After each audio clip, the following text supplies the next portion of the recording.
The road to the summit of the Cairn Mount is a journey through a landscape and its history.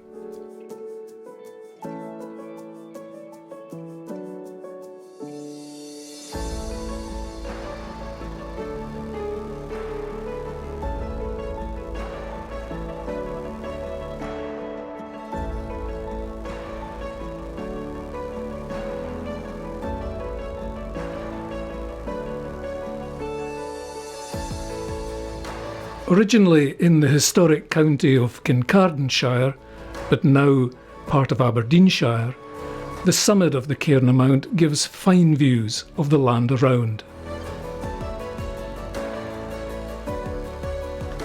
To the south, the road looks out on the How of the Mearns and drops down steeply towards the village of Fettercairn. To the east is the Aberdeenshire coast and the North Sea. Oil and gas resources have underwritten much of the North East's economy for decades. Now, in an era of global warming, they're the subject of fierce debate and controversy.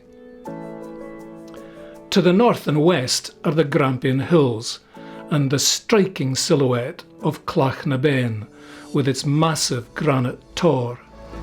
The hill is an absolute magnet for local hill walkers and climbers.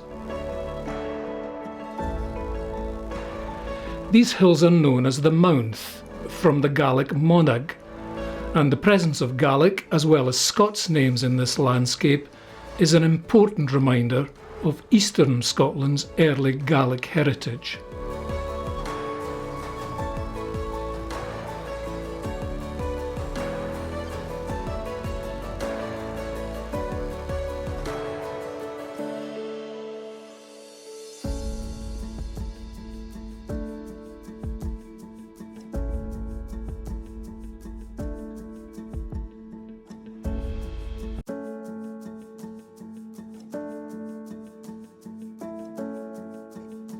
But this summit is much more than just a place to stop the car, take in some fine views before moving on again.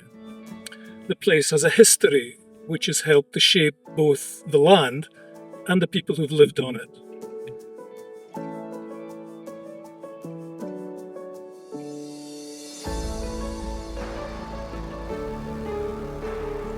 The Cairn Mount takes its name from this Neolithic burial cairn, built over 5,000 years ago by a community that brought its dead to the summit and buried them here.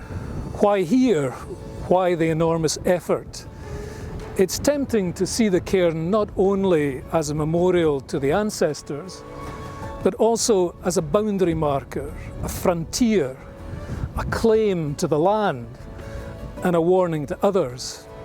But some historians and archaeologists suggest that burial cairns are in fact meeting points and gathering places, connecting different Neolithic and Bronze Age communities, their cultural worlds and their trade goods.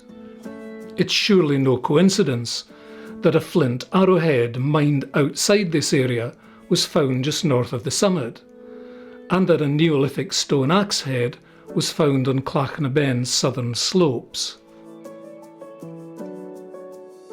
This is a landscape of connections. In fact, the name Cairn Mount refers not just to this cairn, but also to the road, which has been a routeway across the Grampian Hills for centuries, perhaps even for millennia. Neolithic travellers, Pictish missionaries, invading English armies, Highland drovers, whisky smugglers, they've all taken this route, pursuing their fortunes and their dreams. And all of them, in different ways, have left a mark. On Redstone Hill, the rounded summit just south of Cairn Mount, a section of a Pictish cross slab was found in the 1960s, decorated with key pattern and a bear or boar carved in relief. From the 5th century, Pictish missionaries brought Christianity from southern Pictland to their northern Pictish neighbours by this route. The cross slab was probably a wayside marker to guide pilgrims north. Much less welcome, the English army, led by the tyrant Edward I, Hammer of the Scots, passed here en route back to England in 1296 and again in 1303. Edward and his forces departed Kildrummy Castle, forded the River Dee near Kincardine O'Neill, and began the long ascent to the summit.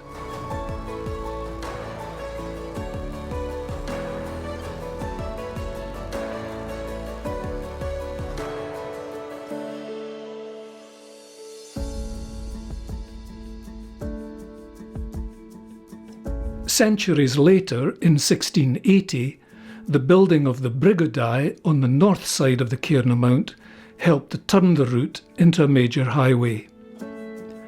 Accommodation for travellers sprang up at various places along the route, including Now Greens, Spittleburn and Scollie's Cross.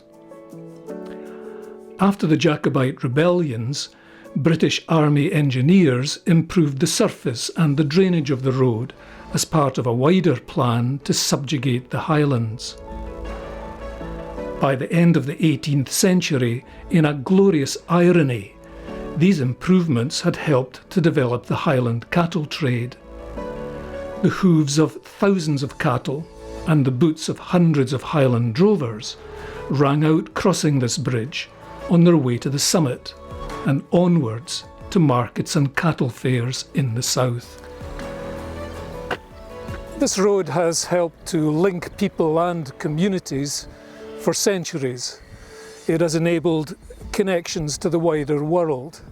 Living beside it, and part of its history, was the community of Glen Dye.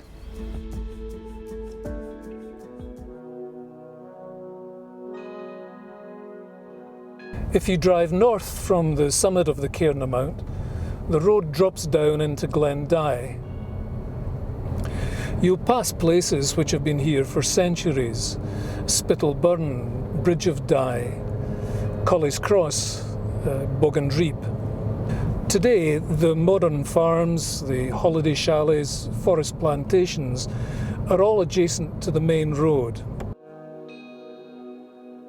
But we're interested in the upper glen, well away from the road, and we've turned off here at Spittleburn in order to explore it.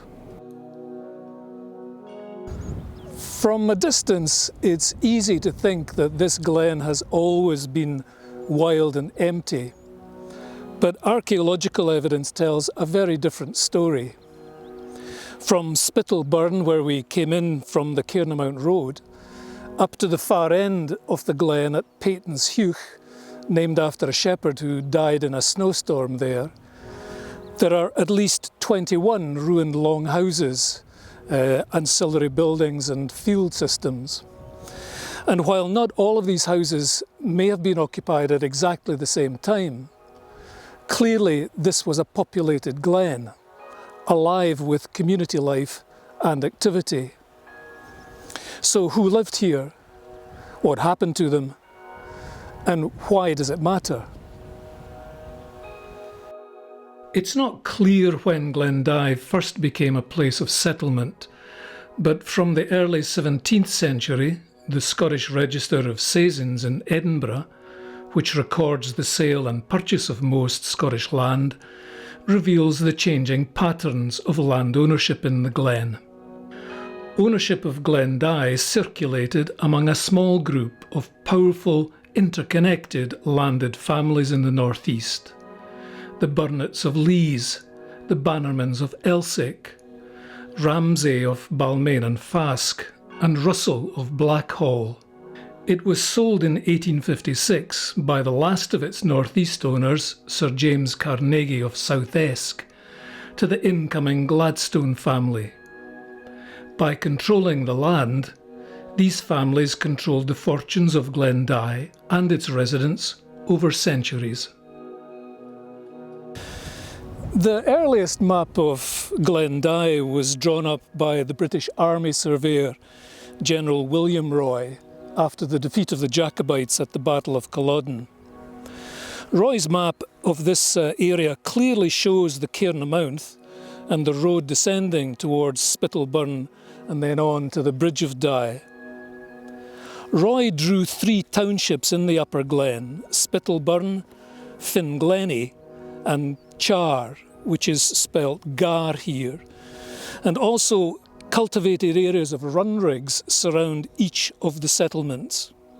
One suggestion is that Finglenny is the Scots form of the Gaelic Amphion Glanan, literally the fair small glen, and that Char also derives from Gaelic and Charag, the smearing place.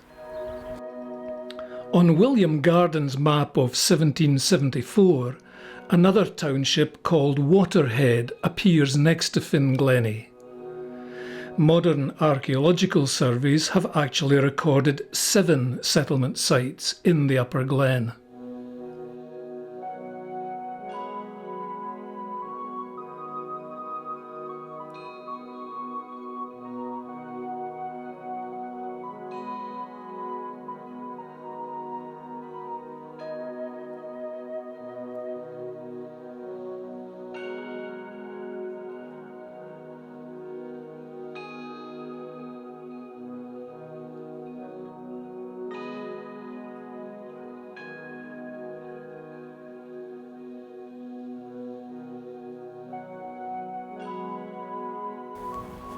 Here, near the Burn of Waterhead, archaeological surveys have identified and recorded clearance cairns, longhouses, kale yards, corn kilns, and the evidence of holloways, the routes taken by livestock in and around the settlements.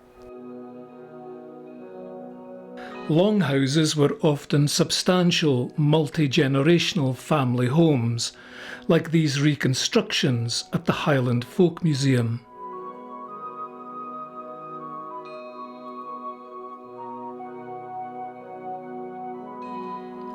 Often they included a small integral byre for cattle, normally built at the downhill end of the house. The people who lived in Glen Dye probably reared cattle. In the 1790s, at the Paldy Cattle Fair held at Fordoun on the south side of the Cairn Mount, 3,000 cattle were sold in a single day. It seems likely that many of the cattle raised in Glen Dye would have been sold to the drovers who used the Cairn Mount road en route south. There's clear evidence of arable farming here. Corn kilns were used to dry the grain after the harvest and before milling took place, probably down at the Mill of Dye. Here's one of the corn kilns in the settlement.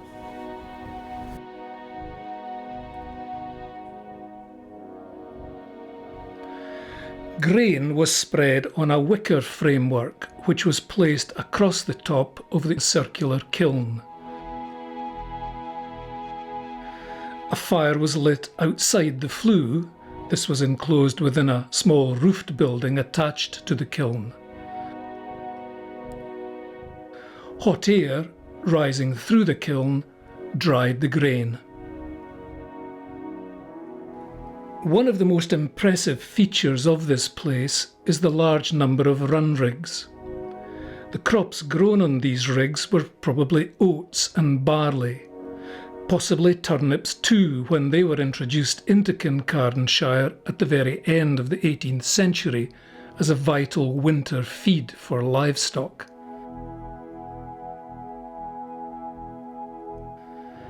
"15 stone enclosures were built at Waterhead to keep the crops safe from livestock. The straight lines and broad wavelengths of the rigs have led archaeologists to suggest that they may have been ploughed using James Small's improved iron plough rather than the heavier traditional Scots plough.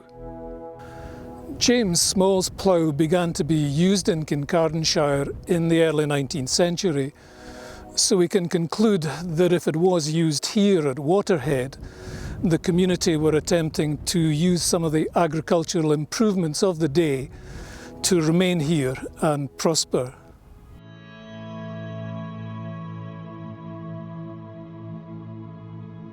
Despite their best efforts to move with the times, Finglenny and Waterhead disappeared from the map as populated places later in the 19th century.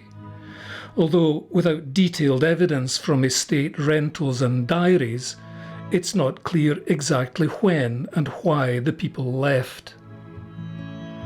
The first Ordnance Survey map of Kincardineshire in the 1860s shows the Upper Glen depopulated except for Char and Spittleburn. Why did Finglenny and Waterhead lose their residents, but Char and Spittleburn survive?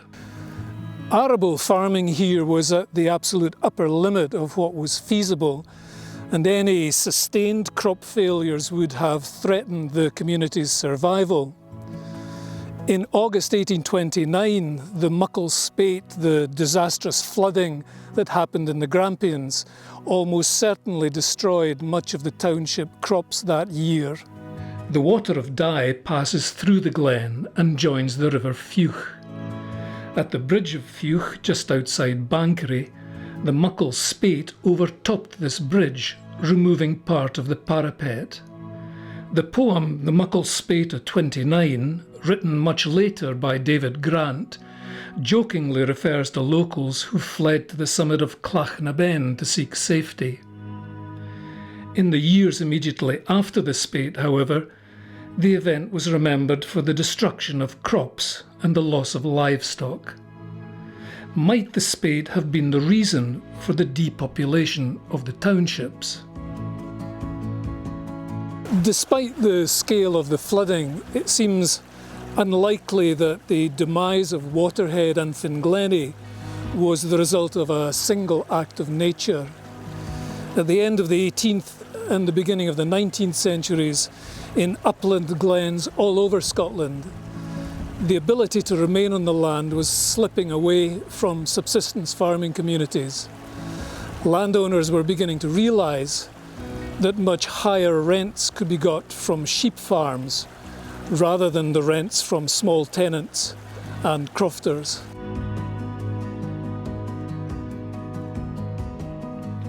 By the 1780s, the area around Spittleburn was already being used as a store farm, rearing lambs for Sir Alexander Ramsay's Fask estate near Fettercairn. By 1793, the statistical account of Strawn parish reported that there were a great many southern sheep in the Glen Dye. As sheep numbers increased and spread throughout the Upper Glen, the conflict of interests between arable farming and the sheep runs would have become intense. Perhaps this led to the building of the field dykes at Waterhead as a last-ditch attempt at coexistence. This is Char. By the early 19th century, just like Spittleburn at the opposite end of the glen, it had become a shepherd's residence. In 1821, it was the home of James Gray, who was the shepherd for the tenant farmer at Bridge of Dye, James Gibb.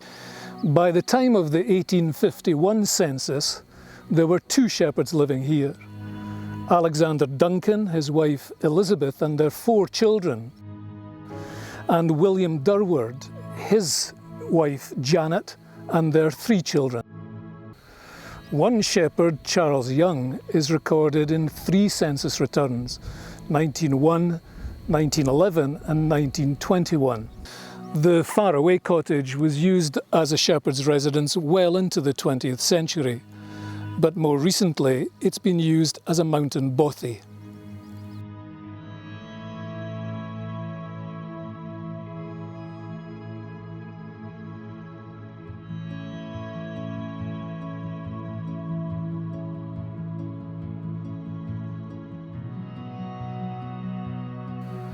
The transition of Char from a subsistence farming settlement at the time of General Roy's map in the late 1740s to a shepherd's base less than a century later is an indication of the powerful impact of sheep farming on the glen.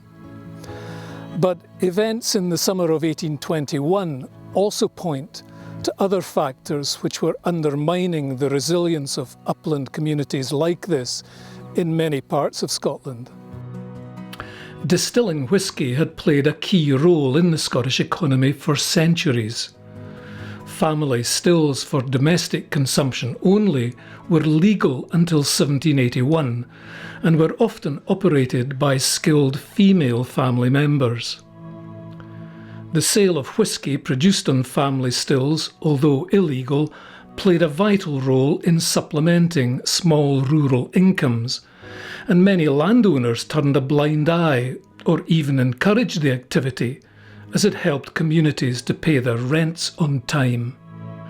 While areas like the Cabrach were particularly important centres of whisky distilling and smuggling, the Grampian Hills were not far behind, aided by the thoughtful improvement of the roads, including the Cairn Mount, by the government. In 1816, a large still discovered on the Mount was destroyed and 300 gallons of whisky confiscated by excise officers aided by a large party of armed Kincardineshire volunteers. A few years later, Glen Dye was the focus for an operation by the excise. In July 1821, two excisemen, one from Lawrencekirk and the other from Montrose, made their way north over the Cairnmount Road to Glen Dye. Acting on information received, the two officials passed the settlements of Spittleburn, Finglenny and Waterhead to Char Cottage, the home of James Gray. What happened next, very close to here, culminated in James Gray's trial at Stonehaven Court on the 30th of August 1821. He was accused of crimes of the most heinous nature, the assault, obstruction and deforcement of revenue officers. Gray's indictment and the verdict are revealed in court records at the National Record Office in Edinburgh. The excisemen had planned to intercept and seize a consignment of illegal whisky, which was intended to be conveyed from the Highlands into the lowland or inland district of Kincardineshire. According to the testimony of the excisemen, when they approached Char, Gray did give them many severe blows on their heads, shoulders and other parts of their bodies with a large stick or bludgeon, and did pelt them with stones for the space of a quarter of an hour. Gray was found guilty of assault and sentenced to 1 month's imprisonment. In many ways, the trial raises more questions than it actually answers. Why did Gray only receive 1 month in jail if his crime was of the most heinous nature? What was his exact role in the whisky smuggling? The court records don't actually reveal this. But what this tale does reveal is the ever-decreasing ability of people in the uplands to retain some control over their lives and their local resources in an era dictated and directed by large landowners and the government. In 1823, 2 years after Gray's imprisonment, the Excise Act laid the foundations for Scotland's modern whisky industry by reducing duty on whisky, encouraging the establishment of large-scale distilleries, and bearing down on the illegal trade. Just a year after the legislation was introduced, Sir Alexander Ramsay of Fask established a distillery in Fettercairn.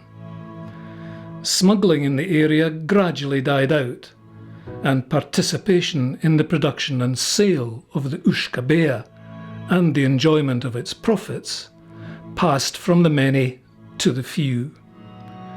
Whatever the exact reasons for the demise of Waterhead and Finglenny, the resilience of small upland communities all over Scotland was passing into history.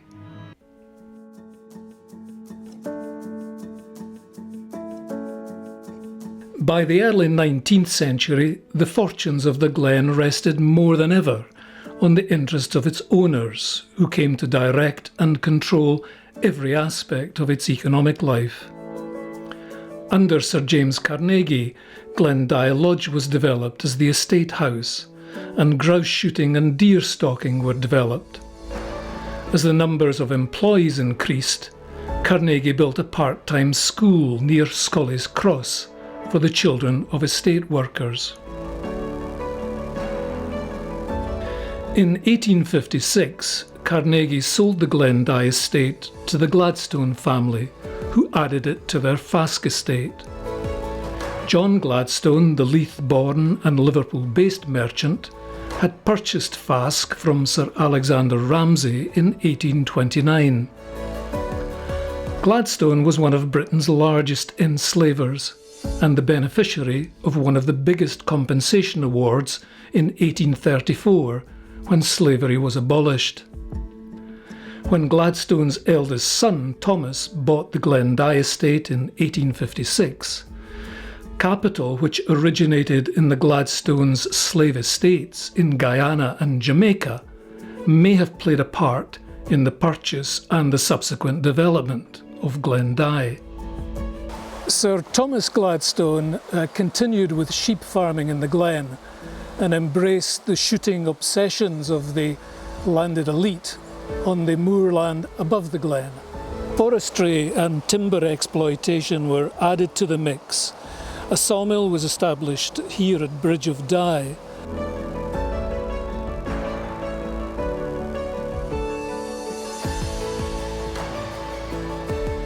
And a bobbin mill, producing bobbins for the textile industry, was powered by a lade off the water of Dye.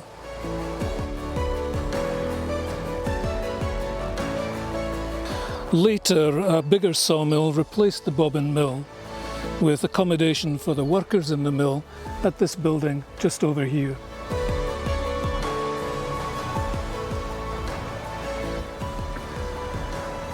Much more recently, changes in the ownership of this part of Glen Dye once again herald really significant changes in land use.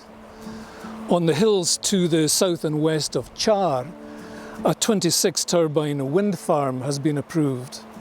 It will be operated by Coriolis Energy and the Irish energy company ESB.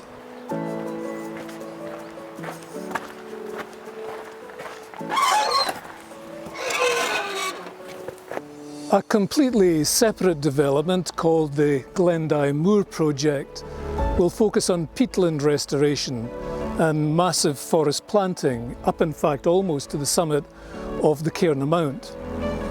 This will enable the new owners, Aviva, to benefit from commercial forestry and also the sale of carbon credits sometime in the future. This is the Glen Dye Moor project notice board at Spittal Burn. Some observers view these developments as the arrival of new green lairds in Glen Dye. The Aviva Insurance Company, who are the new owners of Glen Dye Moor, have pledged to take account of the interests of the local and wider community on access and recreational use. And as far as the ruined settlements are concerned, there are forestry and heritage guidelines which seek to protect and preserve ruins like these. But will they be enough?